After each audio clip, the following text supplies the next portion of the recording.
سوال یہ ہے کہ ہم 100 روپے کی چیز پر زیادہ سے زیادہ کتنا منافع لے سکتے ہیں؟ شریعت طاہرہ میں ایک ٹرمنولوجی اور اصطلاح کتاب البیوع کے اندر لین دین خرید و فروخت کے، اس کو کہتے ہیں غبن فاحش۔ اتنا زیادہ نفع لینا کہ ہر بندے کو واضح ظلم نظر آ رہا ہو، اس کو غبن فاحش کہتے ہیں۔ کھلا ہوا بھائی یار یہ چیز 100 روپے کی ہے اور یہ اس کو 150 روپے کی کر کے بیچ رہا ہے، اتنا بھی نفع ہوتا ہے اتنی ساری چیز پر؟ تو ہر زبان پر جب یہ یار یہ تو ظلم کر رہا ہے، غبن فاحش، پھر وہ بے جو ہے حرام ہو جائے گی، آپ کا وہ نفع حرام ہو جائے گا، آپ کے لیے حلال نہیں رہے گا، آپ کے بچوں کے لیے حلال نہیں رہے گا۔ اور جس کو اس علاقے کے جو انسان ہے، مسلمان ہے یا غیر مسلم، خرید و فروخت کی سمجھ رکھتے ہیں، وہ کہیں یار یہ مناسب ہے لیکن مناسب سے تھوڑا سا زیادہ ہے، لیکن ظلم زیادتی کی حدود میں داخل نہیں ہو رہا، تو اس کی گنجائش موجود ہوتی ہے جس پر بائع اور مشتری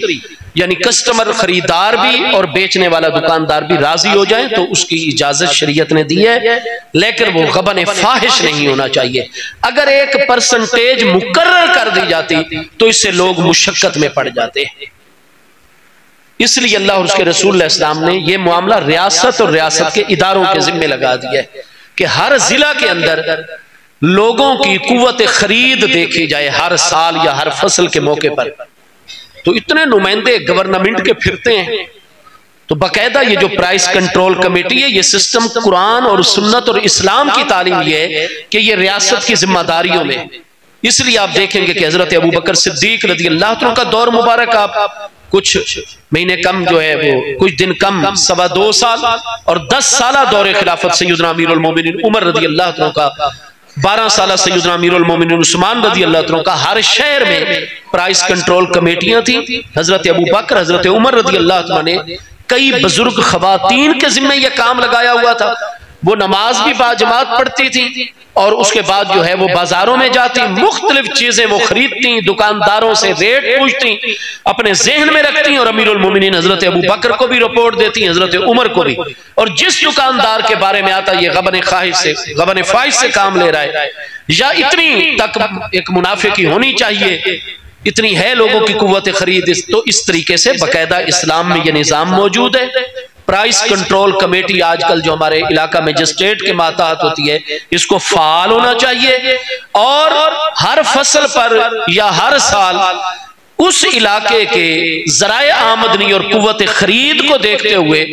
بالکل ہر چیز کی اگر گورنمنٹ چاہے تو وہ ریٹ فکس کر سکتے ہیں کہ آپ اتنے کی چیز ہے اتنا نفع اوپر لے سکتے ہیں۔ یہ ہر دور کی ریاست کی اور اس کے اداروں کی ذمہ داری ہے، شریعت میں نہیں مقرر کی گئی حد، اس سے لوگ مشقت میں پڑ جاتے، اور اسلام تو آیا ہی قرآن فرماتا ہے یریدو بکم اليسرا ولا یریدو بکم العسر۔ اللہ پاک اپنے احکام کے ذریعے تم سے آسانی کا ارادہ فرماتا ہے، تمہیں تنگی اور مشقت میں ڈالنے کا ارادہ نہیں فرماتا۔ تو اسلام کے احکام کی اصل الاصول بنیاد آسانی ہے، لوگوں کو مشقت سے بچانا ہے، لہذا ریاستی ادارے متحرک کو مجسٹریٹ صاحب اپنی ذمہ داری پوری کریں ہر تحصیل سطح پر،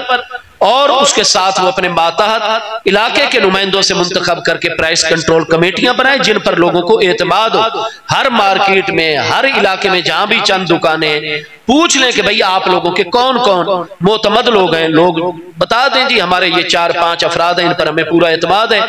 ان کے ذمے ہو باقاعدہ، اور وہ اس طریقے سے ریٹ وغیرہ چیک کریں اور قوت خرید کو دیکھتے ہوئے فکس کر دیا کریں کہ بھئی یہ چیز اتنے میں اس دکاندار کو پڑ رہی ہے، اور تقریباً 1 مہینہ یہ چیز موجود رہتی ہے، اس کی مانگ اتنی ہے، مہینہ 15 دن دکانداروں کو ڈیوٹی بھی دینی پڑتی ہے، ان کی بجلی بھی اس پر خرچ ہوتی ہے، ملازمین کا خرچہ بھی ہوتا ہے، اس چیز کا کرایہ وغیرہ یہ ڈال ڈول کر 1 مہینہ تک اگر یہ چیز دکاندار کے پاس رہے گی، اس بیچارے کا اتنا اس پر خرچہ ہو جائے گا۔ 5 کی اس کو پڑی تھی، 3 روپے ماہانہ اس پر خرچہ، یہ 8 روپے کی ہے، چلو جی 10 روپے اس کی قیمت ہم فکس کر رہے ہیں، اگر اس سے زیادہ لے گا تو پھر ہم اس کا لائسنس منسوخ کریں گے، جرمانے کریں گے۔ تو یہ ریاست وقت کی ذمہ داریوں میں ہے، اور اتنا زیادہ منافع جس کو غبن فاحش کہا جائے وہ اس سارے معاہدے کو حرام کر دیتا ہے۔